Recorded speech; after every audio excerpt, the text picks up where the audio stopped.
যারা নারীদের ইজ্জত নষ্ট করে তাদের জন্য জাহান্নামে এই শাস্তি অপেক্ষা করছে। ভাই বোনেরা, আজকের যাত্রা অনেক লম্বা, সবাই আরাম করে বসুন। আল্লাহ আমাদের নিরাপদে পৌঁছে দিন। দেখ রাফি, এই মেয়েগুলোর পোশাক দেখে তো মনটা খারাপ হয়ে যায়। এরা নিজেরাই তো প্রলোভন দেখাচ্ছে। হ্যাঁ, এদের পর্দা নেই বলেই তো ছেলেরা এমন চোখে দেখে। আমরা যদি একটু মজা করি কেউ বুঝবে না। রাফি, এই মেয়েরা তো নিজেরাই তোমাদের ডাকছে, একটু মজা করে নাও, কেউ দেখবে না। পর্দা করে কি হবে, এখন তো ফ্রি স্টাইল। ছেলেরা দেখুক, আমাদের কি যায় আসে। আজ রাতে একটা প্ল্যান করি, এই মেয়েগুলোকে একটু ধরে দেখি, কেউ জানবে না। হ্যাঁ রাফি, এটাই সুযোগ। মেয়েরা নিজেরাই অশ্লীল পোশাক পরে তোমাদের ডাকছে, এখনই করো। আজ রাতে আমরা যা করব কেউ জানবে না।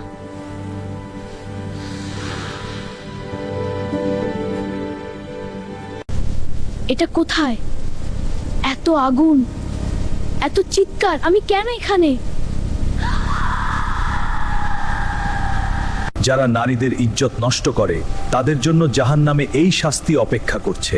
আল্লাহ বলেন, তোমরা নিজেদের ও অন্যদের ইজ্জত হেফাজত করো।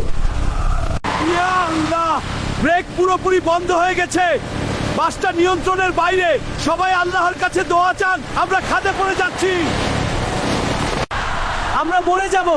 আল্লাহ, আমি অনেক গুনাহ করেছি, আমাকে ক্ষমা করে দাও, আমি আর কখনো গুনাহ করব না। আল্লাহু আকবার, আমি আর কিছু করতে পারছি না। সবাই লা ইলাহা ইল্লাল্লাহ পড়ুন।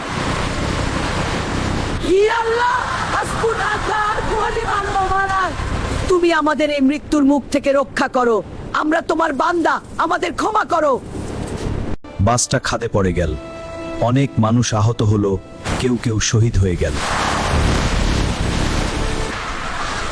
আমার পা ভেঙে গেছে। আল্লাহ, আমাকে বাঁচাও, আমি আর কখনো গুনাহ করব না। আমার ছেলে চলে গেছে, আল্লাহকে শহীদ হিসেবে কবুল করো, আর আমাদের বেঁচে যাওয়াদেরকে ক্ষমা করে দাও। আমরা অনেক ভুল করেছি। এই দুর্ঘটনা আমাদের জন্য আল্লাহর সতর্কবাণী। জীবন খুব ছোট, আজ যদি বেঁচে যাই তাহলে নতুন করে তওবা করে আল্লাহর পথে ফিরে আসব। আমরা যত দ্রুত সম্ভব আপনাদের হাসপাতালে নিয়ে যাচ্ছি। আল্লাহ যাদের রেখেছেন তারা বেঁচে যাবে। আমরা যত দ্রুত সম্ভব আপনাদের হাসপাতালে নিয়ে যাচ্ছি। অনেকে আহত হয়েছেন, কেউ কেউ চলে গেছেন। আল্লাহ যাদের নিয়েছেন তাদের শহীদ হিসেবে কবুল করুন। রাহিম, আল্লাহ আমাদের দ্বিতীয় জীবন দিয়েছেন। অনেক মানুষ চলে গেছে, এটা শুধু দুর্ঘটনা নয়, এটা আল্লাহর সতর্কবাণী। আমরা অনেক গুনাহ করেছি। আমি কখনো নামাজ ঠিকমতো পড়িনি, গুনাহে ডুবেছিলাম। আজ আল্লাহ আমাকে সতর্ক করেছেন। ইয়া আল্লাহ, আমাকে আরেকটা সুযোগ দাও, আমি তওবা করব। আমি আগে কখনো আল্লাহর কথা ভাবতাম না, আজ বুঝলাম জীবন কত ছোট, মৃত্যু যে কোনো সময় আসতে পারে। রাহিম, সূরা আল আসর মনে রাখো। সময়ের সব মানুষদের মধ্যে আছে সত্যাচারীরা ঈমান আনে, সৎ কাজ করে এবং একে অপরকে সত্যের উপদেশ দেয়। আমরা এখন এই পথে চলব। আজ থেকে আমরা প্রতিদিন 5 ওয়াক্ত নামাজ জামাতে পড়ব। আল্লাহ আমাদের এই দুর্ঘটনা দিয়ে জাগিয়ে দিয়েছেন।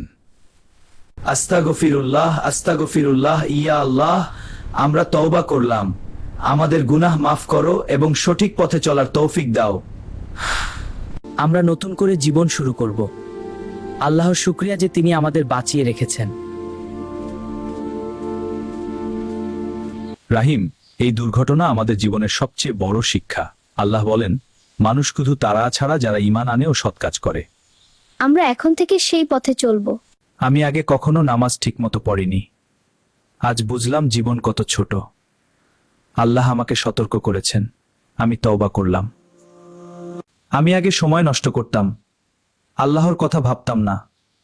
আজ থেকে প্রতিদিন কুরআন পড়ব এবং নামাজ ঠিকমতো আদায় করব।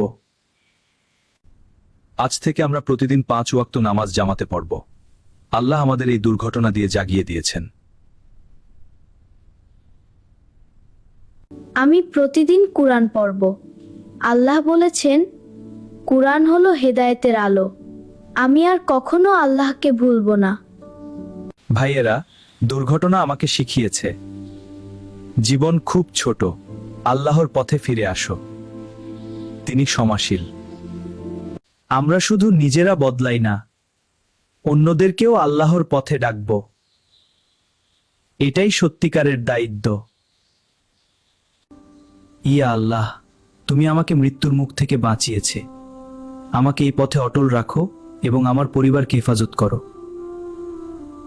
মৃত্যুর খুব কাছ থেকে ফিরে আসা মানুষের জীবন সবচেয়ে সুন্দর হয়।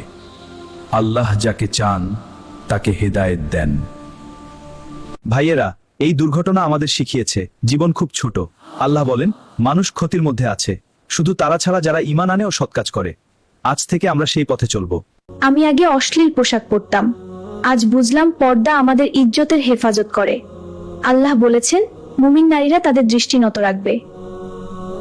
আমি সুদের ব্যবসা ছেড়ে হালাল ব্যবসা শুরু করেছি। হাদিসে আছে, চকরতাকে হালাল রুজি খাওয়া প্রত্যেক মুসলিমের উপর ফরজ।